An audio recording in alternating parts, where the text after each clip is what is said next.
Welcome to the ZimmCast, a program dedicated to bringing you what's new in agricultural marketing. The ZimmCast is the official podcast of AgWired and hosted by Chuck and Cindy Zimmerman. Hello and welcome to the ZimmCast. I'm Chuck Zimmerman. I'm getting a break from the agri-blogging highway after last week's AgGateway Mid-Year Meeting in Altoona, Iowa. Cindy and I have worked on our calendars through the end of the year, and there are quite a few more places that we will be around the USA. In this episode, I have a conversation with Gardner Hatch, the new Executive Director of the National Association of Farm Broadcasting, or NAFB, we like to say. We've known Gardner for a long time, and he's a card-carrying member of the ZimmComm Golden Mic Club and was the recipient of one of the first Golden Mic Awards at the Agri-Marketing Conference. So let's get this started, Gardner. It's great to talk to you after you've had some time to get a little bit established in this new career move. What drew you to this position, and what are some of the things that influenced your decision? Hey, Chuck. Well, thank you for having me on. And yes, I am a proud card-carrying member of the Golden Mic Award. You know, I've been in this industry, as you said, for a long time, for over 30 years. And most of my role has been on the marketing and communications and public relations side, all on the agency side. And I was looking for two things. I was looking, one, for something new, still working in the industry. And honestly, I have been very involved at NAFB, particularly over the last 5 years. I just came off of spending 2 years on the board of directors as the allied industry representative on the board. That was the tenure where the board developed the strategic plan for the next 10 years for the association.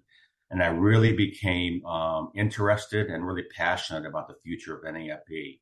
So that, combined with just looking for something new, where I could bring my kind of marketing experience and strategic leadership and also managing people into something that's I'm really passionate about, which is NAFB. So it just seemed like a great match, and the board of directors agreed, and they hired me for this role. And now I'm in my third week in the position. Well, there's so many activities and member benefits and programs in NAFB. It would take quite a while to discuss all of them. But what are some of the things that you were most interested in even before taking the job? To me, NAFB is, and I've said this to the board many, many times, it's a unique organization because at the core, you have your farm broadcasters. And as we know, farm broadcasting has changed over the years. You know, the NAFB itself is an 80-year-old organization, but farm broadcasting, started before then even, with farmers getting on the air and talking about grain prices in the markets and ultimately weather. So what fascinated me was how farm broadcasting has changed. But at the core, we are talking about the trust that farm broadcasters have with their audience. And it's truly relevant even in today's communication age. So you have the core of the farm broadcasters. Then you bring in the allied industry. You bring in management and sales, those connected with farm broadcasting. And there's a large student component as well to NAFB. For me, it's the active journalists combined with allied industry and students that really makes for a really vibrant organization that really connects with me well. And being able to be part of kind of leading the strategy, the implementation of the strategy, along with the board of directors. And what does that future look? Where we are with the present, and what does that future look like for the organization? Because we're serving a wide array of audiences here. What does allied industry need to be able to add farm broadcasting to their schedules? What kind of resources, what kind of education do they need? And broadcasters as well. What do they need for the future to secure their success? So that really is kind of at the core of my role as executive director and at the core of my interest in this position. As you are starting in this first year in the position, what are some of the priorities that you will be working on or need to work on? In addition, I guess, Chuck, in addition to, the business of NAFB as an association and making sure that the staff, we have a talented staff on board. They're in Platte City, Missouri, leading and inspiring the staff and just taking care of the business end of NAFB to make sure that we're aligned for the future, that we're within budget and we're aligned for the future. It's really about education programs, for the members. One thing we're looking at is leadership training for the membership. What are some of the skills that they need, even beyond just for broadcasting itself? What do they need for success? We're looking at a leadership program for membership and really expanding that, and so that they're well aligned for what the future of communications looks like. Mm-hmm. In addition to the ongoing education programs that we have for NAFB, of course, the fall conference. We just came off of Washington Watch, where we bring in broadcasters and allied industry to Washington, D.C. for a few days to connect with legislators and other policymakers in Washington. That's a huge opportunity, and that's something that we want to look at expanding as well. When we talk about education, we have the summer conference coming up, or the summer event in St. Louis. So there are a lot of things throughout the year that we want to make sure that we enhance and get more people involved, and then adding other things as well. Resources. What do members need for resourcing? One of the main priorities we're looking at is revamping the website so that it becomes an even greater resource for all members, for broadcasters coming back to see what's new, but also for allied industry so they can remain connected on a more of a day-to-day basis with farm broadcasting. When we talk about resources, this is a whole another area for broadcasters and allied industry is measurement tools. How can we further show the value of farm broadcasting, that trust factor that I mentioned before of farm broadcasters, because that really sets farm broadcasting above anything else, that trust that listeners have in the news that's delivered on a local or regional basis. How can we, for allied industry, how can we demonstrate that? How can we prove that in an even greater way?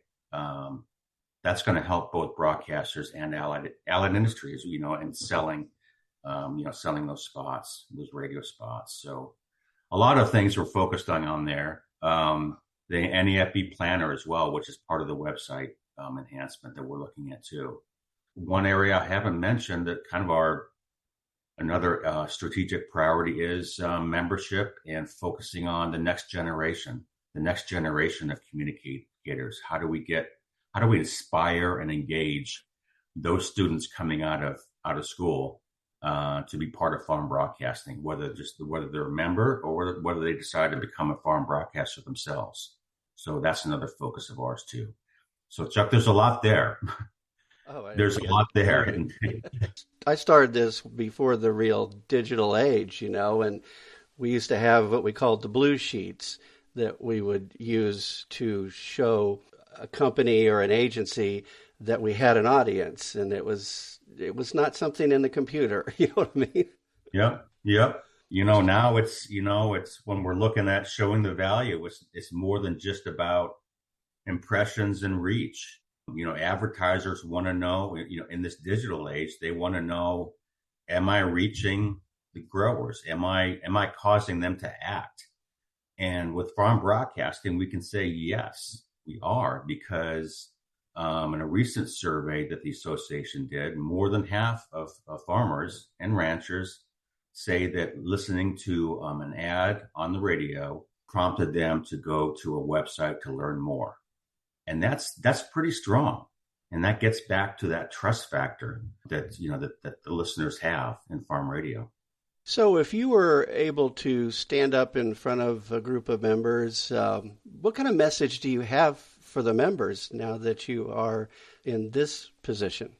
I think interesting. This morning, Chuck, I've been writing a column. Actually, it's a good question. I've been writing a column for membership that's going to go out this week. And my theme is imagine what's possible, together as members. Let's work together and imagine what's possible. It's more than just Gardner Hatch as executive director. I want to hear from broadcasters. I want to hear from allied. I want to hear from students. and let's imagine what's possible and let's work on the future together. Now, we can't do it all, but we can work on the priorities, and that's something I'm working with the board of directors on for NAFB is let's establish those priorities and let's work on it together. I need input from everybody. So I know it's maybe a little bit of a worn out theme, imagining the future, but that's really kind of what I'm all about. And that's what I would, if I was standing up in front of the membership right now, that's what I would say, because it's your association. Well, is there anything else that you would like to let the members of NAFB know that we didn't touch on? I mean, there's the foundation, for example, that I think would be good to mention and give a plug for. The NAFB Foundation is it's an amazing part of NAFB, the involvement in allied industry and providing scholarships to their students. They are the emerging young leaders of ag communications and agriculture in general. For members who go to the fall conference, if you've never been to that luncheon where these students get up and talk about what they've done, what their aspirations are, it's truly inspirational. These young communicators coming up through college and what they want to do. And the NAFB Foundation recognizes these young leaders through tens of thousands of dollars in scholarships to help them with their future. So, that's truly inspirational. For me as an allied industry member with NAFB for so many years, myself, another inspirational part of the fall conference is the Night of Honors, which is on, that's after trade talk during the convention, and seeing it's usually two broadcasters who were honored for their contributions to farm broadcasting, to the local communities, to NAFB, and seeing them honored, and seeing a lot of their peers, talking about them and what they contributed. Truly inspiring. That's another component that I'd like to call out for NAFB as well. All right. Well, thank you very much for your time, Gardner, and I'll just say congratulations again. Thank you, Chuck. Thank you for having me on. Well, that's the ZimmCast for now. I hope you enjoy it, and thank you for listening. You've been listening to the ZimmCast, the official podcast of AgWired. Check us out at www.agwired.com to find out what's new in agricultural marketing.